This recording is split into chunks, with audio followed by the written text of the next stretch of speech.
ಕಾಂಗ್ರೆಸ್ನಲ್ಲಿ ಸಚಿವ ಸಂಪುಟ ವಿಸ್ತರಣೆ ಬಿರುಗಾಳಿಯನ್ನೇ ಎಬ್ಬಿಸಿದೆ. ಸಚಿವ ಸ್ಥಾನಕ್ಕೆ ತಪ್ಪಿದ ಹಿನ್ನೆಲೆ, ಸಚಿವ ಸ್ಥಾನ ಕೈ ತಪ್ಪಿದ ಹಿನ್ನೆಲೆ ಅಸಮಾಧಾನಿತ ಶಾಸಕರು ರಾಜೀನಾಮೆಯನ್ನ ಕೊಡೋದಕ್ಕೆ ಮುಂದಾಗಿದ್ದಾರೆ. ಇಂತಹ ನಾಯಕರಿಗೆ ಮುಖ್ಯಮಂತ್ರಿ ಡಿಕೆ ಶಿವಕುಮಾರ್ ಒಂದು ಖಡಕ್ ವಾರ್ನಿಂಗ್ ಅನ್ನ ಕೊಟ್ಟಿದ್ದಾರೆ. ಏನದು ಖಡಕ್ ವಾರ್ನಿಂಗ್? ಏನ್ ನಡೀತಾ ಇದೆ ಕಾಂಗ್ರೆಸ್ ಅಲ್ಲಿ ನೋಡ್ಕೊಂಡ್ಬನ್ನಿ.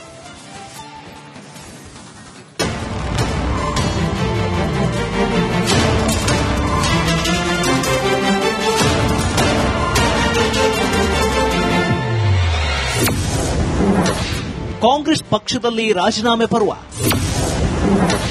ರಾಜೀನಾಮೆ ಕೊಟ್ಟರೆ ನಿಮಿಷಗಳಲ್ಲೇ ಅಂಗೀಕಾರ.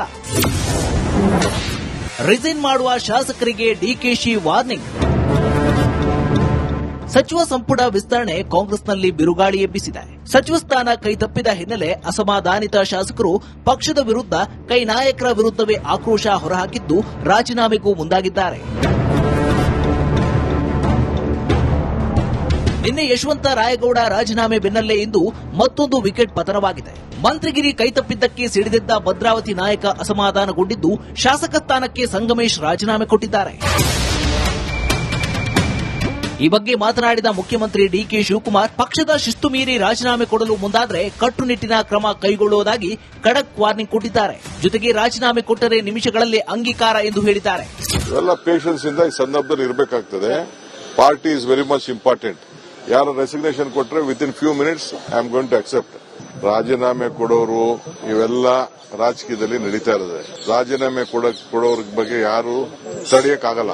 ಪಾರ್ಟಿ ಬೇಕು, ಅವ್ರಿಗೂ ಭವಿಷ್ಯ ಬೇಕು ಅಂತಂದ್ರೆ ಪಕ್ಷ ಇದ್ರೆ ಇದು. ನನಗೆ ರಾಜೀನಾಮೆ ಕೊಡಬಹುದಾಯ್ತಲ್ಲ. ನಾನು ಧರ್ಮಸಿಂಗ್ ಕಾಲದಲ್ಲಿ, ಬೇರೆ ಬೇರೆ ಕಾಲ, ಸಿದ್ದರಾಮಯ್ಯ ಕಾಲದಲ್ಲಿ ಎಲ್ಲ ನನ್ನ ಮಂತ್ರಿಗೆ ತಪ್ಪಿಸ್ತಾರಾದಾಗ ನಾನು ಪರಮೇಶ್ವರ್ ಇಬ್ರು ತಾಳ್ಮೆಯಿಂದ ಇರ್ಲಿಲ್ವಾ? ಅಸಮಾಧಾನಿತರಿಗೆ ಸಮಾಧಾನ ಮಾಡಿ. ಸಿಎಂ ಡಿಕೆಶಿ ಹೇಳಿಕೆಗೆ ಹರಿಪ್ರಸಾದ್ ಕೌಂಟರ್.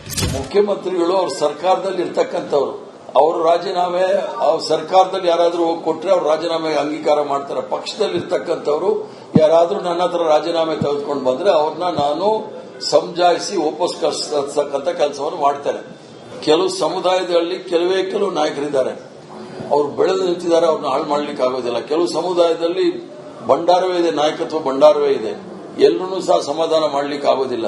ಆದ್ರಿಂದ ಕೆಲವು ಸಮುದಾಯಕ್ಕೆ ಅನ್ರೆಪ್ರೆಸೆಂಟೆಡ್ ಕಮ್ಯುನಿಟೀಸ್ ಅಂತ ಇರ್ತಾರೆ ನೋಡಿ, ಅವ್ರಿಗೆ ಯಾವತ್ತೂ ಸಹ ಪ್ರಾತಿನಿಧ್ಯ ಸಿಗದೇ ಇರತಕ್ಕಂಥ ಸಮುದಾಯಗಳಿಗೆ ಅವಕಾಶಗಳನ್ನು ಮಾಡಿಕೊಟ್ಟಿದೆ. ರಾಜೀನಾಮೆ ಸ್ವೀಕರಿಸುವ ಉದ್ದಟತನ ಬೇಡ. ಸಿಎಂ ಡಿಕೆಶಿ ಮಾತಿಗೆ ರಾಜಣ್ಣ ವಿರೋಧ. ಅವ್ರಿಗೆಲ್ಲ ಕರೆದು ಮಾತಾಡಬೇಕು. ರಾಜೀನಾಮೆ ಕೊಟ್ಟ ಕ್ಷಣಕ್ಕೆ ಅಪ್ರೂವ್ ಮಾಡೋದು, ಅವ್ರನ್ನ ಅಕ್ಸೆಪ್ಟ್ ಮಾಡಿ ಅಂತ ಹೇಳುವಂತ ಉದ್ದಟತನ ಕೂಡ ಇರಬಾರದು. ಅವ್ರನ್ನ ಕರೆದು ಸಮಾಧಾನ ಮಾಡಿ, ಇಲ್ಲಪ್ಪ ಮುಂದೆ ಅವಕಾಶಗಳಿದ್ದಾವೆ, ಈಗ ಎಲ್ಲರಿಗೂ ತೃಪ್ತಿಪಡಿಸಕ್ ಆಗೋದಿಲ್ಲ, ಇರ್ಲಿ, ನಿಮ್ಮ ಯಾವುದೇ ರೀತಿ ನಿಮ್ಮ ಗೌರವಕ್ಕೆ ಚ್ಯುತಿ ಬರದ ರೀತಿ ನಾವು ನಡೆಸ್ಕೊಳ್ತೀವಿ ಅಂತ ಹೇಳಿ ಒಂದು ಸಮಾಧಾನ ಮಾಡಬೇಕು. ಎಲ್ಲರೂ ರಾಜೀನಾಮೆ ಅಕ್ಸೆಪ್ಟ್ ಮಾಡಿಸ್ಕೊತೀವಿ ಅಂತ ಹೇಳಿದ್ರೆ ಅದು ಸರಿಯಾದಂತದ್ದಲ್ಲ. ಹೀಗೆ ಪಕ್ಷಕ್ಕೆ ರಾಜೀನಾಮೆ ಬೆದರಿಕೆ ಹಾಕುವ ಮೂಲಕ ಒತ್ತಡ ಹೇರಲು ಯತ್ನಿಸುವವರ ತಂತ್ರಗಳಿಗೆ ಹೈಕಮಾಂಡ್ ಅಥವಾ ಸರ್ಕಾರ ಯಾವುದೇ ಕಾರಣಕ್ಕೂ ಮಣಿಯುವುದಿಲ್ಲ ಎಂದು ಸಿಎಂ ಸ್ಪಷ್ಟಪಡಿಸಿದ್ದಾರೆ. ಆದರೆ ಕಾಂಗ್ರೆಸ್ ದೊಡ್ಡ ಪಕ್ಷವಾಗಿದ್ದು ಎಲ್ಲರ ಬಗ್ಗೆಯೂ ಒಮ್ಮೆ ಯೋಚನೆ ಮಾಡಬೇಕು. ಅಲ್ಲದೆ ಸೂಕ್ತ ಕಾಲಕ್ಕೆ ಸೂಕ್ತ ಅವಕಾಶ ನೀಡಿ ಎಂದು ಪಕ್ಷದ ಹಿರಿಯ ನಾಯಕರು ಹೇಳುತ್ತಿದ್ದಾರೆ.